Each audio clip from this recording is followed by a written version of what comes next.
तो आज बात करते हैं पश्चिम बंगाल के मेदिनीपुर की एक सच्ची घटना की, जहां एक परिवार की जिद उन्हें 3 साल तक चलने वाले एक भयानक दुस्वप्न में धकेल देती है।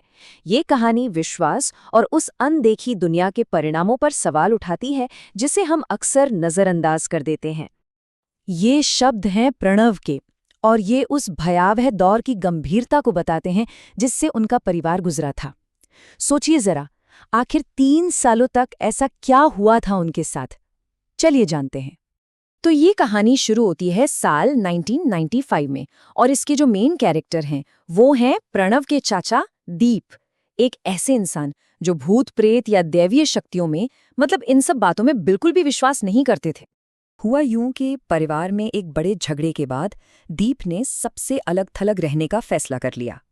परिवार वालों ने इस सुनसान जगह पर घर बनाने का बहुत विरोध किया, पर दीप अपनी जिद से टस से मस नहीं हुए। तो अब घर का ढांचा तो तैयार हो चुका था और भूमि पूजन का समय था, और यहीं से पहली बार किसी अनहोनी का इशारा मिला। एक नज़र इस स्लाइड पर डालिए, क्योंकि घर और उसके आसपास का ये जो नक्शा है ना, वो इस पूरी कहानी की रीढ़ है। पश्चिम की ओर जमीन का एक संकरा सा हिस्सा, पास में ही एक पुराना तालाब, और घर के गेट से सिर्फ 800 मीटर की दूरी पर एक शमशान घाट। ये सारी बातें आगे चलकर बहुत अहम साबित होने वाली थीं। भूमि पूजन के लिए जो पंडित जी आए थे, उन्होंने घर की नींव देखते ही एक बहुत अजीब और परेशान करने वाली चेतावनी दी। उन्होंने साफ साफ कहा कि पश्चिम की वो खाली जमीन किसी के आने जाने का रास्ता है। और यहीं पर प्राचीन मान्यता और मॉडर्न सोच के बीच का टकराव सामने आया। दीप ने पंडित जी की बात को अंधविश्वास और पैसे ऐंठने का तरीका बताकर पूरी तरह से नजरअंदाज कर दिया, और शायद यही उनकी सबसे बड़ी भूल थी। अब पंडित जी की सलाह को तो अनसुना कर दिया गया, और इसके बाद उस घर में अजीब और डरावनी घटनाओं का एक ऐसा सिलसिला शुरू हुआ जो रुका ही नहीं। सबसे पहली गड़बड़ तो कंस्ट्रक्शन के दौरान ही शुरू हो गई थी। पश्चिम दिशा की दीवार, जी हाँ, वही दिशा जिसके लिए पंडित जी ने मना किया था, वो बार बार गिर रही थी। दीप ने इसे खराब मिट्टी का असर मानकर टाल दिया, लेकिन ये तो बस एक शुरुआत थी।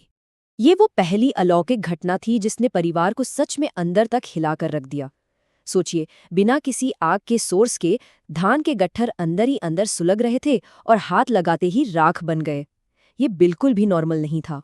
इसके बाद तो उस अनदेखी शक्ति ने अपनी मौजूदगी और भी साफ करनी शुरू कर दी। घर के पश्चिमी हिस्से में एक अजीब सी हड्डियों को कंपा देने वाली ठंड रहने लगी। रात में दीवार के सहारे किसी के चलने की आहटें सुनाई देती। फिर एक रात तो दीप ने उस रास्ते पर एक बूढ़ी औरत को देखा, जिसकी गीली साड़ी से मछली की बहुत तेज गंध आ रही थी। जब दीप ने उसे टोकने की हिम्मत की तो अगले ही पल वो तेज बुखार से तप रहे थे। अब कहानी एक ऐसे भयानक मोड़ पर पहुंचती है जिसकी शुरुआत एक झूठी उम्मीद के साथ हुई थी। जब हालात काबू से बाहर होने लगे तो परिवार ने एक तांत्रिक से मदद ली। उन्होंने परिवार को सुरक्षा के लिए काली माता के अभिमंत्रित धागे दिए, और कमाल देखिए, लगभग 3 महीने तक घर में पूरी तरह से शांति बनी रही। लेकिन वो शांति एक तूफान से पहले की खामोशी साबित हुई। एक दिन दीप का जवान बेटा पास के तालाब में नहाने गया और फिर कभी वापस नहीं लौटा। घंटों की तलाश के बाद उसकी लाश किनारे पर मिली। इस हादसे ने परिवार को पूरी तरह से तोड़कर रख दिया।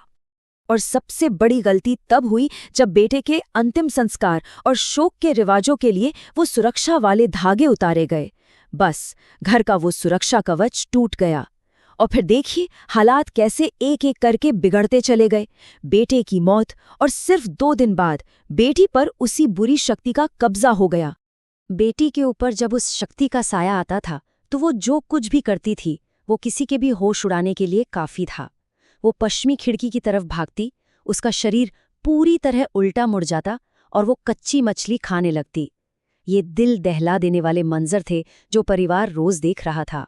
अब हर तरफ से हार कर, हताश होकर परिवार एक आखिरी और शायद ज्यादा शक्तिशाली मदद की तलाश में निकला। कई हफ्तों की इस नर्क जैसी जिंदगी के बाद किसी ने परिवार को एक बहुत ही शक्तिशाली साधिका के बारे में बताया, जिन्हें लोग धूरी माता कहते थे। वो ऐसी शक्तियों को काबू करने के लिए जानी जाती थीं। ध्रुणी माता के ये शब्द सीधे दीप के लिए थे। उन्होंने पहली ही नज़र में बता दिया कि इस पूरी तबाही की जड़ दीप का वो अविश्वास और उनकी वो एक जिद थी। और आखिरकार उस रहस्य से पर्दा उठ ही गया। धुरी माता ने बताया कि वो शक्ति एक जोखी या जलचर थी। बंगाली लोक कथाओं में ये एक ऐसी जल आत्मा होती है जो तालाब जैसे पानी के सोर्स से शमशान तक जाने के लिए एक फिक्स्ड रास्ते का इस्तेमाल करती है। ठीक वही रास्ता जिसके बारे में पंडित जी ने महीनों पहले चेतावनी दी थी। दीप ने अनजाने में अपना घर उसी के रास्ते पर बना लिया था। धुरी माता ने फिर एक बहुत शक्तिशाली अनुष्ठान किया। उन्होंने उस जल आत्मा के रास्ते को हमेशा के लिए रोकने और घर को सुरक्षित करने के लिए कुछ खास क्रियाएं की, जैसा कि इस स्लाइड पर देखा जा सकता है। उन अभिमंत्रित कीलों ने घर के चारों ओर एक सुरक्षा घेरा बना दिया था। तो इस कहानी का अंत उस गहरे सबक के साथ होता है जिसे दीप और उनके परिवार ने एक बहुत बहुत बड़ी कीमत चुकाकर सीखा। 3 साल की इस भयानक अग्नि परीक्षा ने दीप को अंदर से पूरी तरह बदल कर रख दिया। जो इंसान तभी किसी चीज में यकीन नहीं करता था, अब वो ईश्वर में गहरी आस्था रखने लगा था। धीरे धीरे उनके परिवार के हालात भी पटरी पर लौट आए। ये कहानी हमें एक बहुत गहरे सवाल के साथ छोड़ जाती है। क्या कुछ चीजें हमारी समझ और विज्ञान से परे होती हैं? और अगर होती हैं तो उन्हें सिर्फ अंधविश्वास कहकर नजरअंदाज कर देना कितना भारी पड़ सकता है? इस पर सोचिएगा जरूर।